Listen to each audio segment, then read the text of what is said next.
Hello everyone. अभी आपके सामने दो क्वेश्चन है कि जैसे 9 दिसंबर 2005 को यदि रविवार था तो 21 दिसंबर 2009 को कौन सा दिन होगा। जैसे यहाँ पे लिखा मैंने 9 दिसंबर 2005 को संडे, तो 21 दिसंबर 2009 को कौन सा दिन होगा। ठीक है, तो इस क्वेश्चन को कैसे करेंगे आप। सबसे पहले तो आप 9 दिसंबर 2005 से लेकर के 9 दिसंबर 2009 तक की कैलकुलेशन कर सकते हैं, क्योंकि 21 दिसंबर है तो यहाँ तक कितने साल हो गए आपके पास, 4 साल। ठीक है, सबसे पहला स्टेप तो ये हुआ कि सेम डेट से, जैसे 9 दिसंबर है तो 9 दिसंबर 2009 तक पहुंच सकते हैं आप, तो 4 साल हो गए। अब इसमें आप देखना लीप ईयर, तो इन ईयर में उसको देखो जिसमें फरवरी आएगा, तो 2005 का तो खत्म हो चुका, तो 2006, 2007, 2008 और 2009, इनमें फरवरी अभी तक बीच में इंक्लूड हो जाएगा। तो इसमें वो ईयर देखो जो 4 से डिवाइड हो जा रहा है, वो 8 है, तो एक लिए पर आ गया तो हो गया ये 5, 4+1 हो गया 5। अब 9 दिसंबर 2009 से लेकर के 21 तक कितने दिन बचे, तो 21 में से अगर 9 माइनस कर देंगे तो दिन बचेंगे 12, तो दिसंबर के दिन बाकी बच गए 12। अब यहाँ पे 12 को 7 से भाग कर दिया और रिमाइंडर को देखा तो रिमाइंडर बचा हमारे पास 5, और ये जो 5 और 5 है ये हो गया 10, और 10 को जब आप 7 से डिवाइड करोगे तो बचेगा 3। इसका मतलब है कि संडे में 3 प्लस कर दो, यानी संडे +3। ठीक है जी, है ना। तो क्या आंसर आ गया आपके पास, वो उस हिसाब से संडे में 3 प्लस करके। ठीक है, एक बार फिर से समझिए क्या बोल रहा हूँ मैं। 9 दिसंबर 2005 से 9 दिसंबर 2009 तक 4 साल हुए। एक कहाँ से आई है, लीप ईयर देखा। ठीक है, यहाँ से लेकर के यहाँ तक आपने फरवरी देखना कौन कौन से ईयर में आ सकता है, तो 2006 में आएगा, 7 में, 8 में और 9 में। उसमें 8 लीप ईयर है, क्योंकि लीप ईयर वो होता है जो 4 से कम्प्लीटली डिवाइड हो जाता है।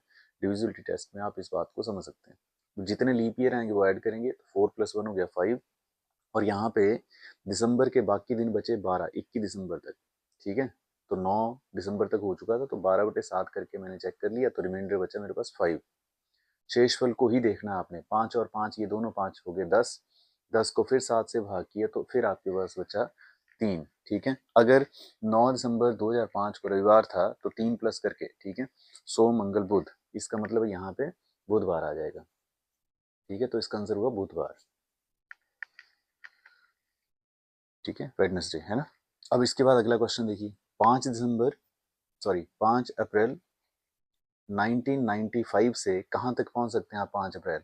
5 अप्रैल 2003 तक, 5 अप्रैल 2003 तक, तो कितने साल हो गए, 5 और 3 8, 8 साल हो गए। अब इसमें देखो फरवरी किस में आएगा, एक 96, 97, 98, 99, 2000, ठीक है, 2001 और 2002 और 2003 में भी आ जाएगा।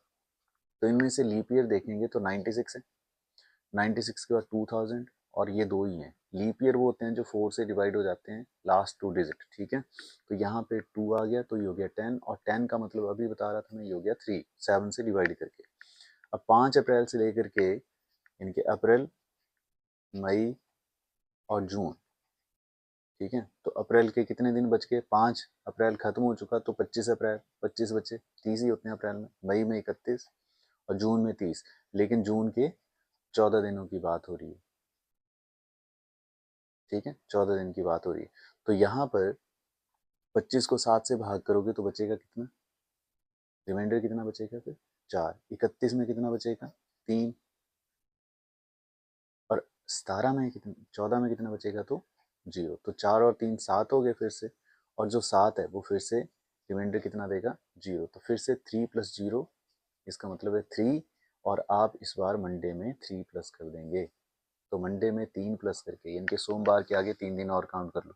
ठीक है, मंगल बुध वीरवार, ठीक है, तो इसका मतलब हुआ गुरुवार। समझ रहे हैं मेरी बात, है ना। तो यहाँ से गुरुवार आंसर आ जाएगा, थर्सडे। ठीक है ना। जब भी आपको इस तरह का क्वेश्चन करना है, जैसे 5 अप्रैल 1995 बोला मैंने, तो 5 अप्रैल 2003 तक का आप कैलकुलेशन कर सकते हैं, वो 8 साल हुए। 2 कहाँ से आया, लीप ईयर, वो भी फरवरी को देख के।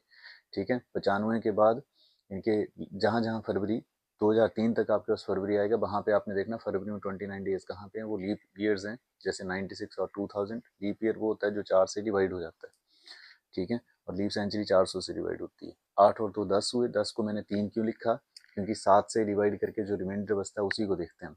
फिर अप्रैल के 5 दिन हो चुके हैं, 25 बचे, मई के 31 और जून के 14 दिन, ठीक है, जून की जितनी तारीख को बोला हुआ है वहाँ से, ठीक है। फिर आपने हर एक नंबर को 7 से डिवाइड किया, रिमाइंडर को देखा है, 4 और 3 7 हो गए, 707 से डिवाइड करोगे तो बचेगा कितना, 0। तो 3 पहले से था 0, और यहाँ से 3 1 डे प्लस 3 कर दिया, और यहाँ से आंसर आ गया 3। तो इस तरह से कर सकते हैं।